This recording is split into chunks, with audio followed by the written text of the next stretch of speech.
This is a video in clinical medicine from the New England Journal of Medicine.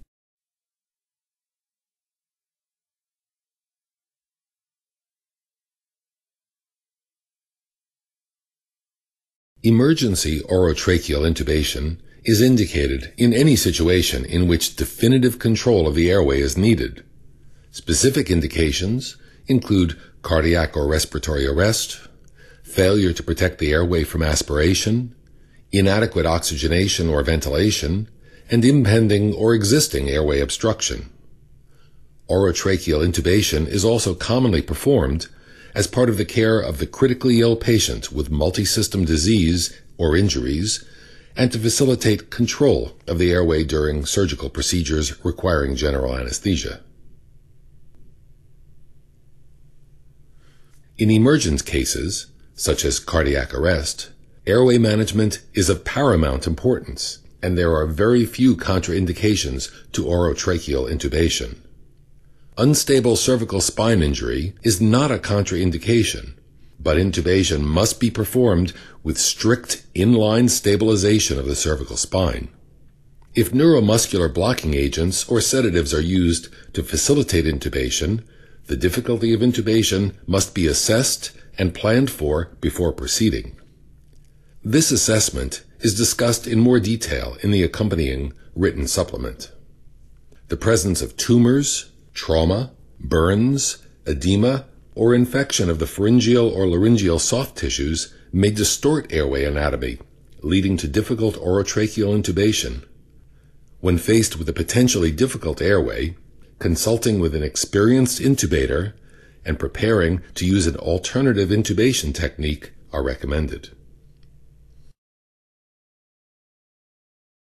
Begin by gathering the required equipment.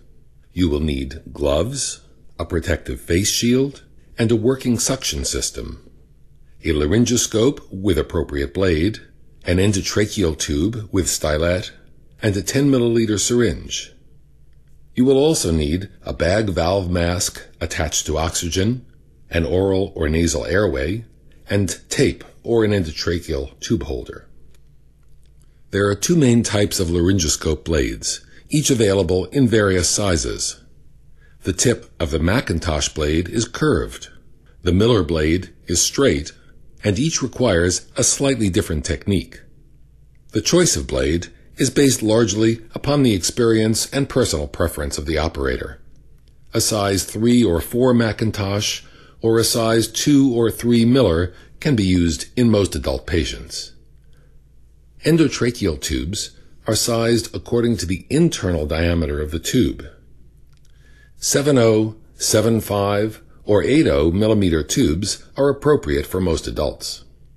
The tubes have a balloon on the distal end that, when inflated, creates a seal between the tube and the tracheal lumen and prevents air leaks and aspiration of gastric contents. You will also need a stethoscope and an end-tidal carbon dioxide detector to assess for proper placement of the endotracheal tube. Commonly used detectors change color in the presence of carbon dioxide. Before proceeding, be sure that all equipment is readily accessible and functioning. Inflate the cuff of the endotracheal tube to check for leaks.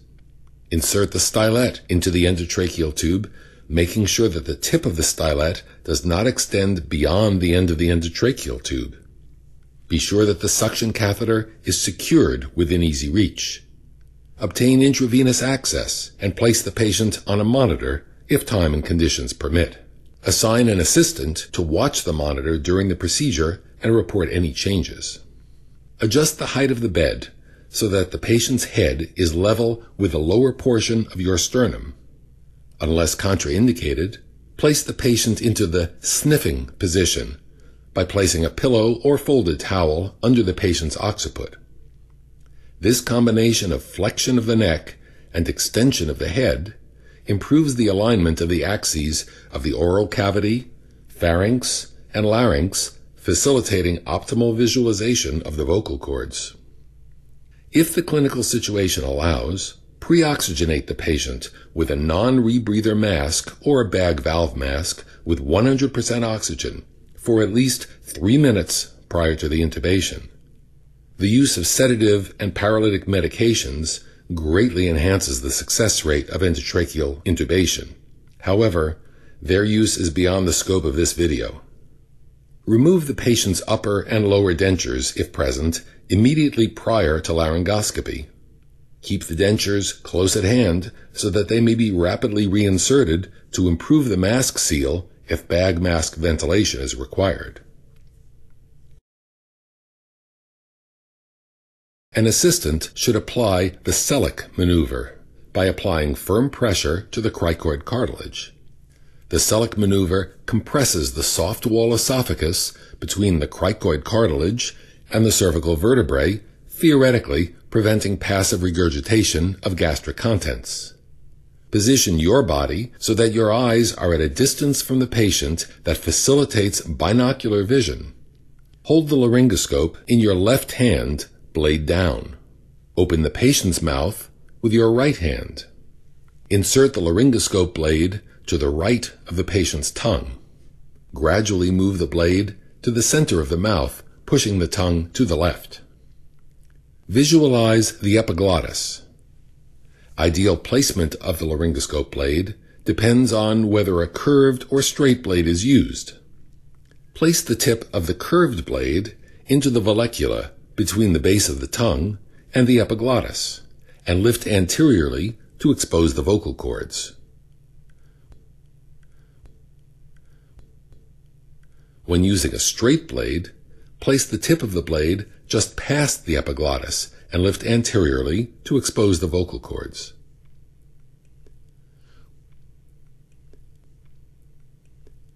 When the tip of the blade is correctly positioned, lift the laryngoscope upwards and forwards at a 45-degree angle.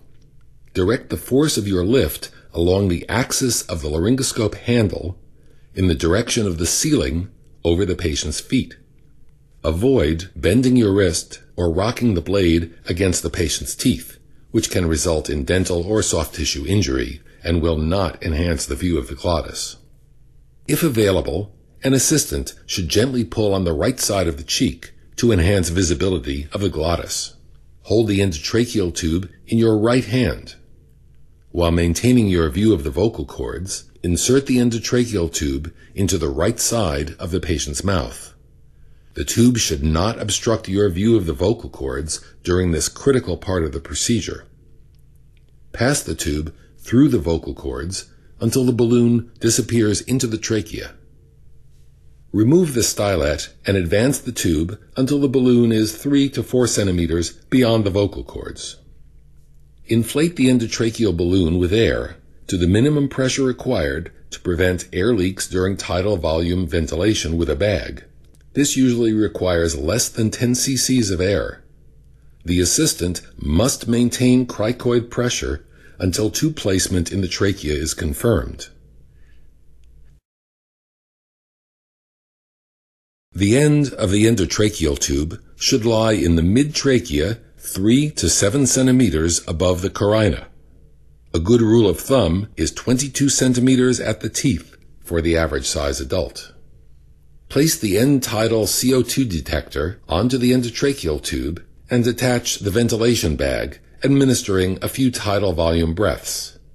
Carbon dioxide will be reliably and consistently detected within the first 6 breaths of an endotracheal intubation, and with each exhalation thereafter, except in some cases of cardiac arrest when gas exchange may not occur.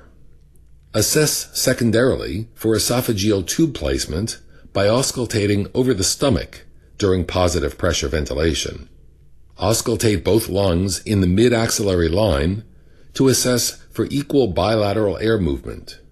If breath sounds are diminished on the left side after intubation, you may need to gradually withdraw the endotracheal tube until symmetrical breath sounds are auscultated.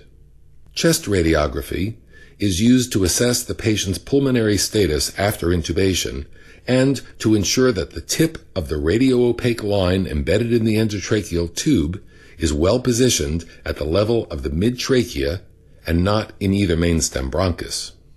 Note that radiography cannot be relied upon to detect esophageal intubation. Secure the endotracheal tube to the patient's head once proper position has been confirmed. If available, you should use an endotracheal tube holder to secure the tube, as these devices aid in the prevention of accidental displacement. If such a device is not available, tape may be used instead. First, attach the tape to the patient's cheek and then wrap it circumferentially around the tube. Next, affix the free end of the tape to the patient's other cheek. Pharmacologic sedation and hand restraints may be employed to prevent inadvertent extubation. The most serious complication of endotracheal intubation is unrecognized esophageal intubation, which may lead to hypoxemia, hypercapnia, and death. Laryngoscopy can provoke vomiting and aspiration of gastric contents, causing pneumonitis or pneumonia. Additional complications include bradycardia, laryngospasm, bronchospasm, and apnea due to pharyngeal stimulation. Trauma to teeth, lips, vocal cords, and exacerbation of cervical spine injuries can also occur.